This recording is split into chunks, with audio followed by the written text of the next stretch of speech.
ವಿಧಾನ ಪರಿಷತ್ನಲ್ಲಿ ಇವತ್ತು ವಿಷಾದ ಕ್ಷಮಾಪಣೆಯ ಜಟಾಪಟಿ ಜೋರಾಗಿತ್ತು. ರಾಜ್ಯಪಾಲರನ್ನ ಅಪಮಾನ ಮಾಡಿದವರನ್ನ ಸದನದಿಂದ ಆಚೆ ಹಾಕಬೇಡಿ.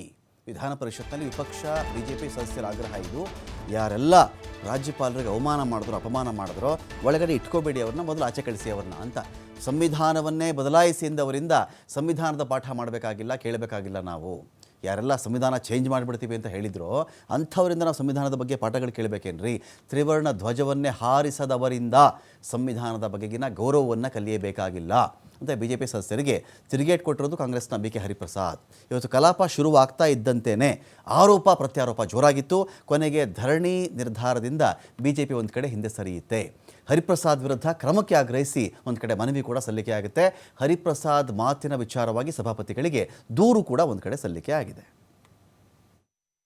ಅಲ್ಲೇ ಈ ಮಾನ್ಯ ಸಭಾಪತಿಗಳು ಅವ್ರು ಹಂಗೆ ಹೇಳಿಲ್ಲ.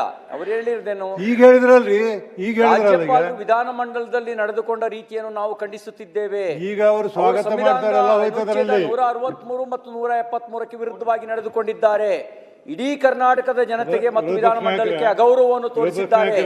ನಾವು ಅದನ್ನು ಪ್ರತಿಭಟಿಸುತ್ತಿದ್ದೇವೆ. ಕೇಂದ್ರ ಸರ್ಕಾರದ ಕೈಗೊಂಬೆಯಂತೆ ನಡೆದುಕೊಳ್ಳುತ್ತಿದ್ದಾರೆ. ಸಣ್ಣ ಪುಟ್ಟ ಗೆರಿಕೋರ್ದಂಗ ಪ್ರತಿಯೊಂದಕ್ಕೂ ಗೆರಿಕೋದ್ರೆ ಹೆಂಗ ಆಯ್ತು, ಸ್ವಲ್ಪ ಅಡ್ಜಸ್ಟ್ ಮಾಡ್ಕೊಂಡು ಹೋಗುವಂತ ಇಂಪಾರ್ಟೆಂಟ್ ಅದೇ ಸದನ ನಡಿಬೇಕಾಗ್ತಿದೆ. ಇದನ್ನ ವಾಪಸ್ ಪಡೆದಿದ್ದಾರ, ವಾಪಸ್ ಪಡೆದು ವಿಷಾದ ವ್ಯಕ್ತಪಡಿಸಿದಾರ?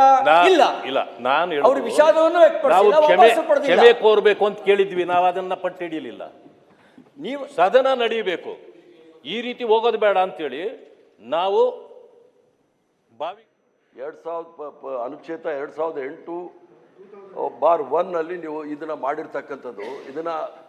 ಇದಕ್ಕೆ ಅವಮಾನ ಮಾಡಿದ್ರೆ ಆ ವಿಷಾದ ಅಲ್ಲ, ಸದನದಿಂದ ಹೊರಗಡೆ ಹಾಕ್ಬೇಕಾಗುತ್ತೆ, ಸಸ್ಪೆಂಡ್ ಮಾಡಿ. ಅದರಿಂದ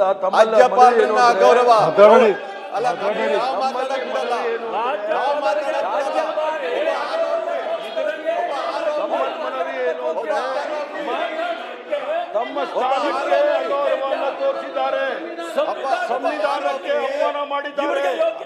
ಅವ್ರು ಯಾವತ್ತೂ ಸಹ ಅವ್ರಿಗೆ ರೋಗ ಸಂವಿಧಾನವನ್ನೇ ಬದಲಾವಣೆ ಮಾಡ್ತೀನಿ ಅಂತ ಮನೆ